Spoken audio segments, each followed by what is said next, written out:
Hello and welcome to this fourth module in the programme on the Introduction to Counselling Skills course. This module is all about establishing a helping relationship, about how you can set goals with your client and also how to end the therapeutic relationship.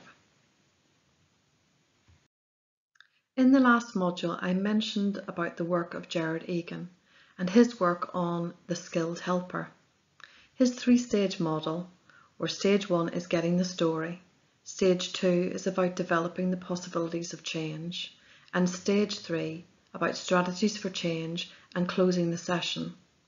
We're going to cover most of the aspects of this model in this module, and I'll explain why setting boundaries is so important in enabling the client to feel safe to share their story, to enable them to understand the process of change, and why planning for the ending of the relationship is so important, and that if done well, can give clients the confidence to apply the changes they want to make on their own without therapeutic support.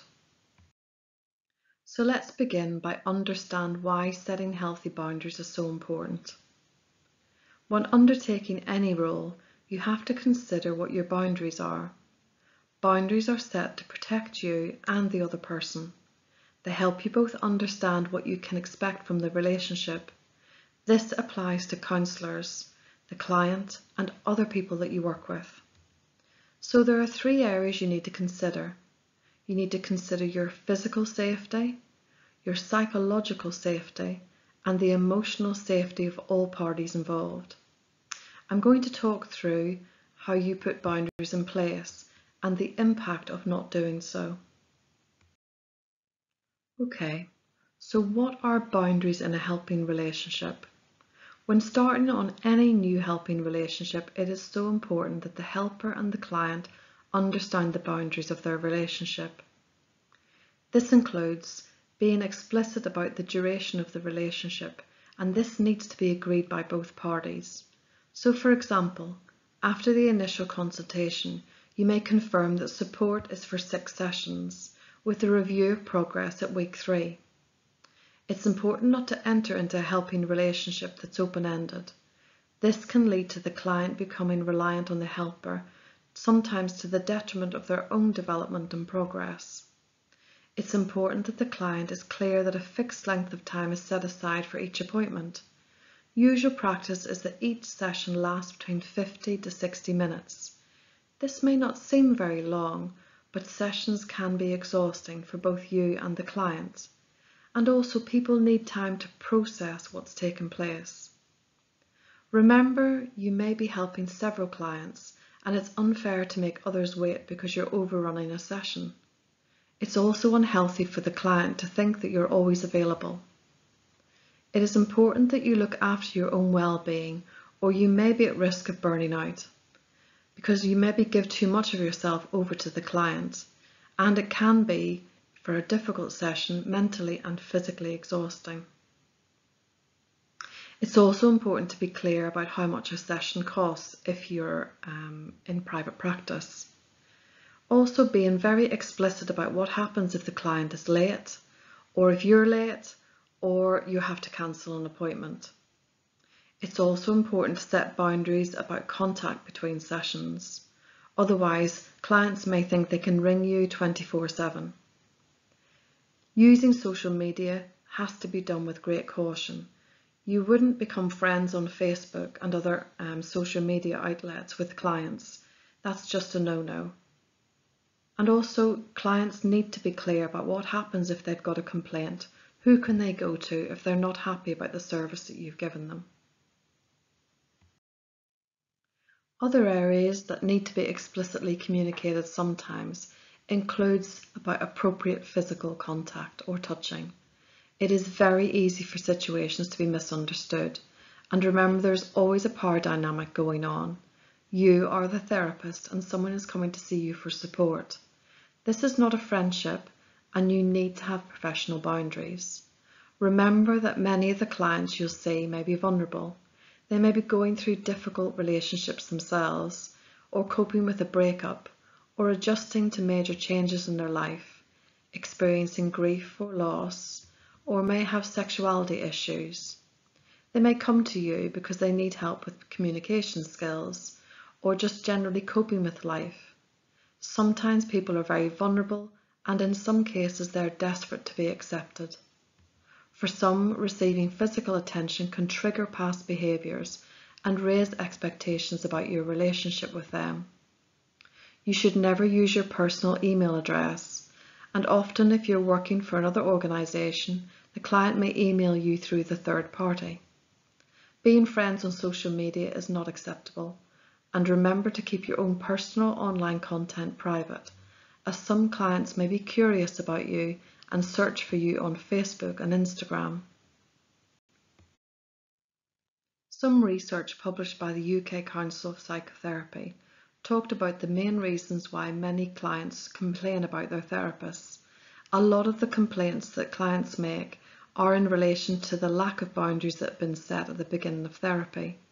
This includes things like financial disputes about the cost of therapy, where clients feel like the therapist has not been clear. Also, you can have cancelled appointments or people complaining about the length of therapy. Disagreements over written paper reports, and also that lack of clarity about what the therapy goals are and a lack of explanation by the therapist can lead to many complaints. To avoid as many complaints as possible, it's really important to think about how you're going to work. If you're self-employed or working for an organisation, boundaries are often formally written up and signed as a professional document or contract. The client then clearly knows what their responsibilities are, and they are clear what they can expect from you. Most complaints arise because the therapist has not been clear from the start about the boundaries of their relationship with the client. Another very important aspect of setting boundaries is explaining how confidentiality works within the therapy room. Confidentiality is an important aspect of any helping relationship, but in certain circumstances, your responsibility to protect others will override the need to maintain client confidentiality. This is called the limits of confidentiality. Remembering the limits of confidentiality and communicating this to the client is vitally important.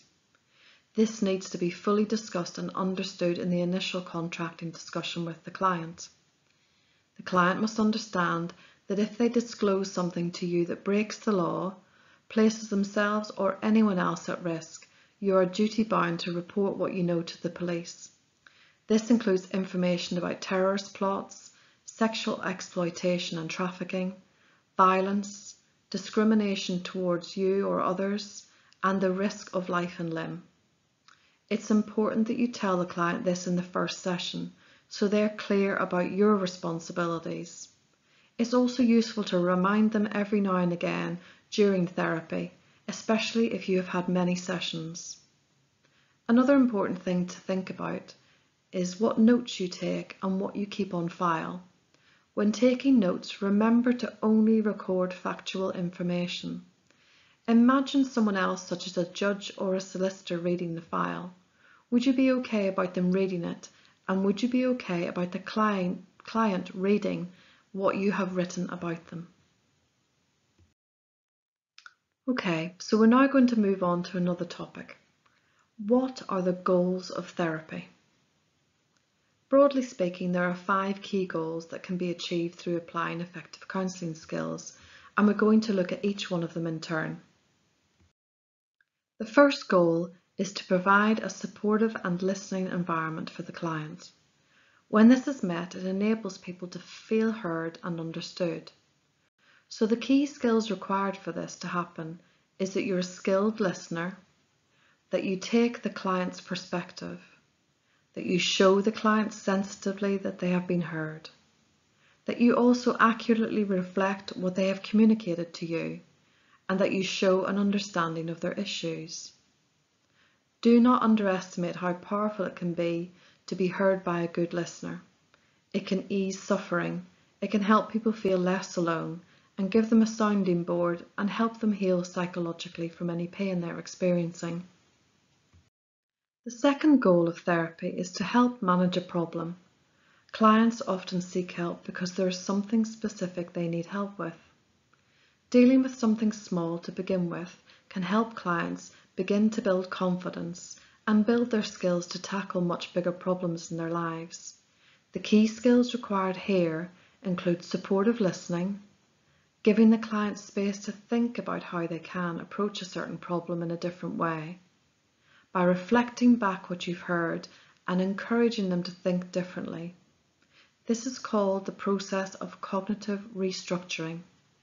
Cognitive restructuring is where a client begins to see their problem in a different light. The third goal of therapy is the management of problems. Many problems may be large and complicated. Counselling can help clients break down their problem into smaller steps that they can then begin to work on, with the ultimate goal of addressing much bigger issues. Clients sometimes report that they cannot see the wood for the trees. They feel overwhelmed. They need help and support to step back from their problems and develop a fresh perspective. The fourth goal of counselling is about altering poor skills that have resulted in repeated patterns of behaviour or creating the same problems. So, for example, someone might continue to move jobs because they're afraid. Maybe they're afraid they'll be asked to do something they don't feel they're able to cope with. Each time they move jobs, they lose confidence in their own skills and they worry about being found out. The application of counselling skills may help them focus on dealing with their self-esteem and help them see how they can make their problems worse by their own behaviour. In a therapeutic relationship, clients can benefit from new experiences, including hearing their own voice. They can gain a better understanding by hearing themselves about their old problems and patterns of behaviour. Clients can begin to see their role in their lives, and sometimes this can lead to a shift in perspective.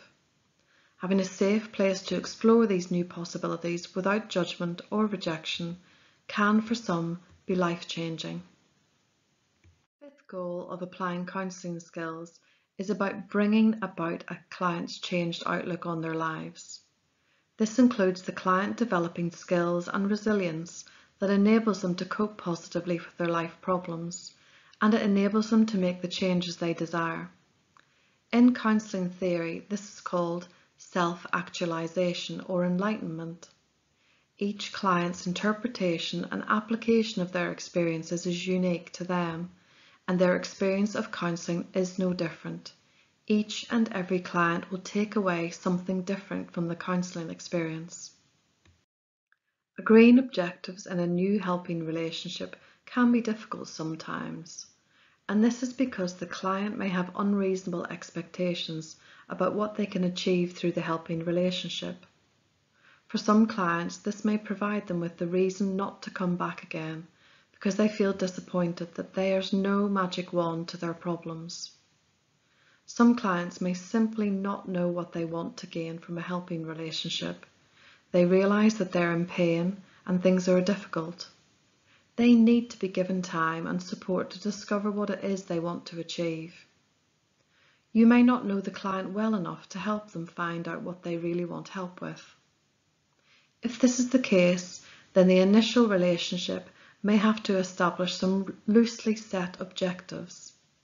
Remember, the objectives are and must be negotiated between the helper and the client, and they need to include what the client has said they want from the helping relationship, what their long-term aim is to achieve if they have one, what is realistic in terms of what the helper can give them, including time and resources.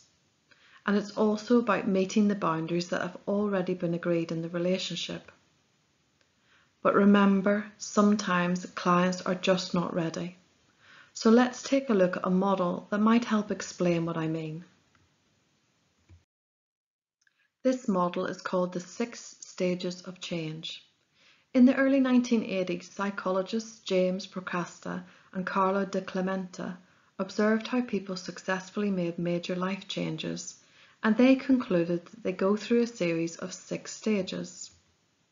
Stage 1 is called pre-contemplation. In the pre-contemplation stage, you don't feel there's any need to change, or you deny you have a problem.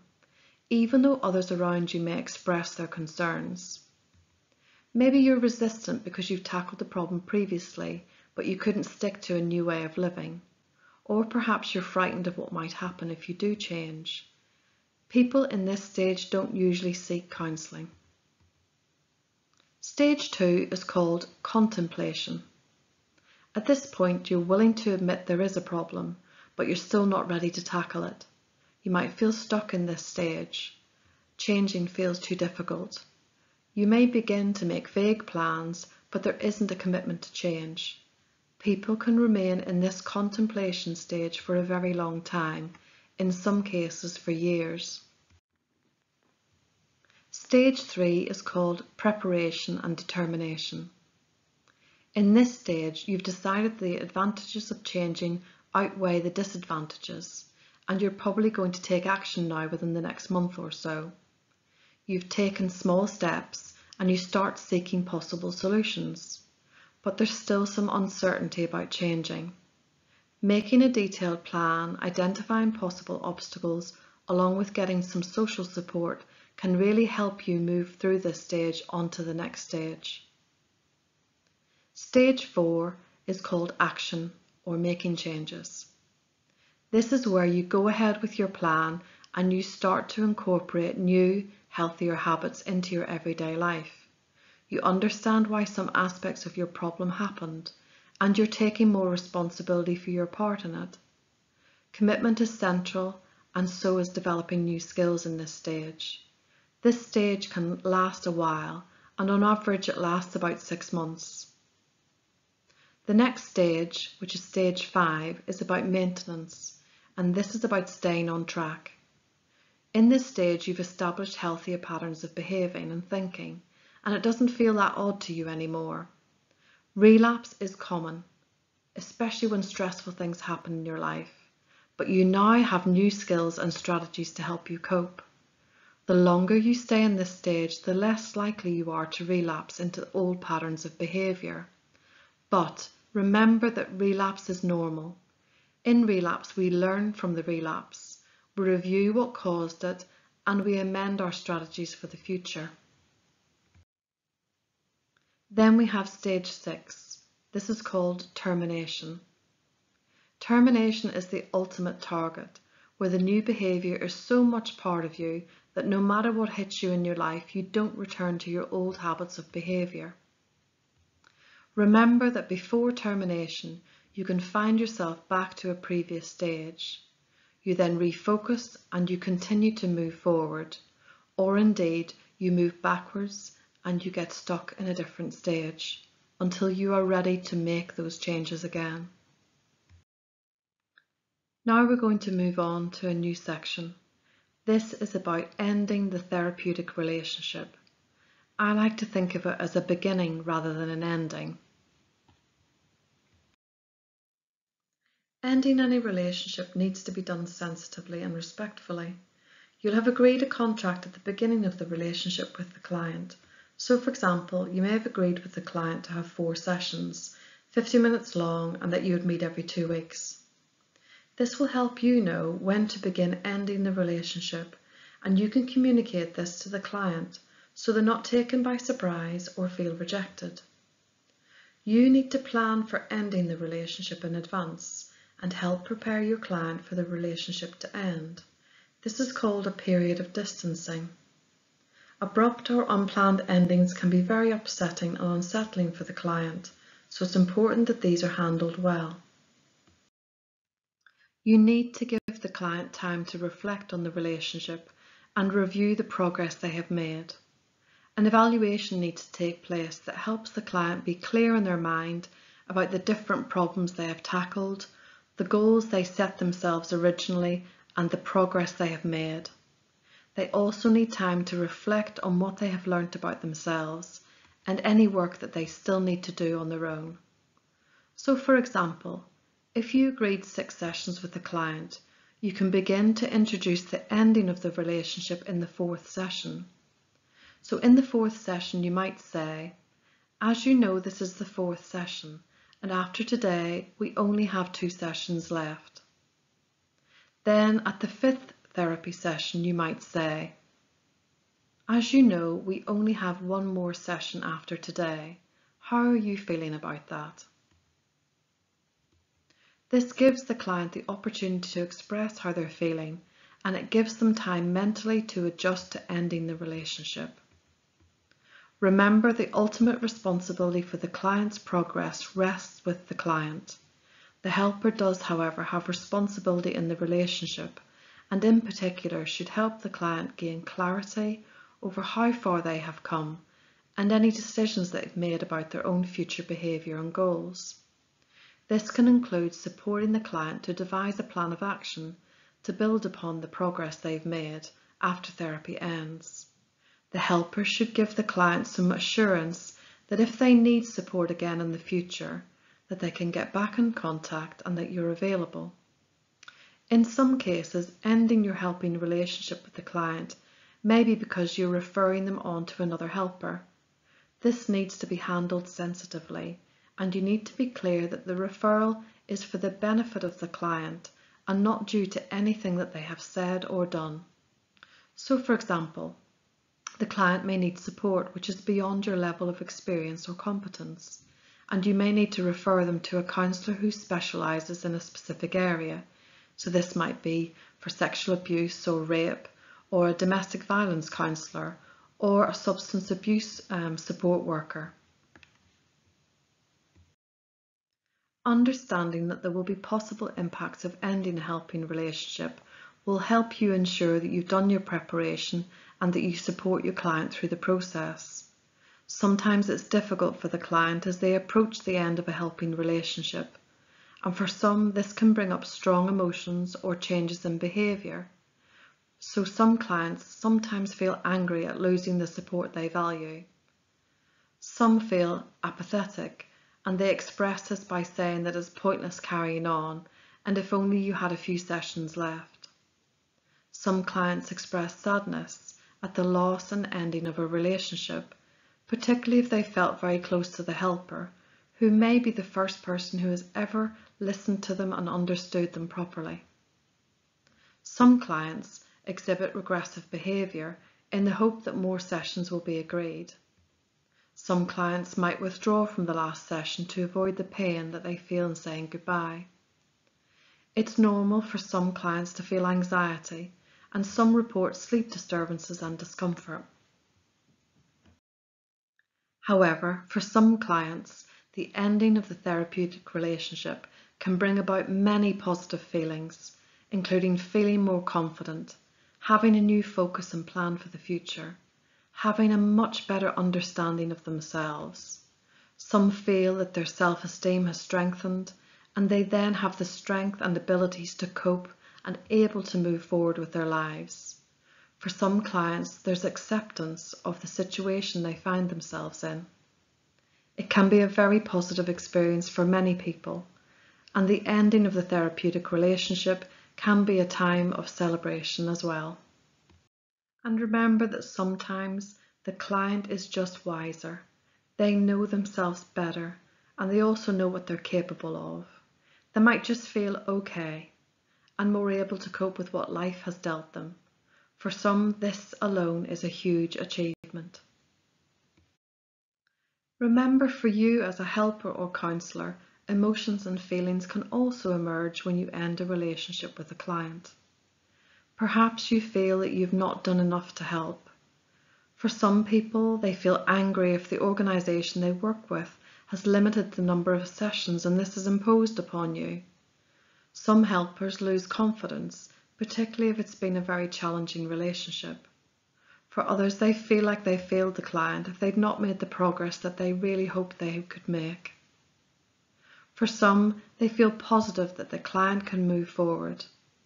And also, you have gained greater insight into your own skills and abilities, so reflecting at the end of the relationship can be very valuable indeed. Perhaps you even gain greater insight into your own beliefs and values, and these may be areas that were unknown or unacknowledged by you previously. At the end of many relationships, the therapists can feel like they did a good job. They know that they've helped someone in some way. and they know in some cases that they've made a difference to that person. Also, many therapists talk about acknowledging what they have learned from the client and that the client has taught them a lot about not just yourself, but the world in which we all live. And also, reflecting on what you could do better for the next client is an important part of ending any relationship. So that's the end of this module. Before you start the next module, I suggest that you've got a little bit of work to do. I want you, if you've got time, to reflect about the boundaries you have in different relationships. Think about how well these boundaries are understood by you and the other person.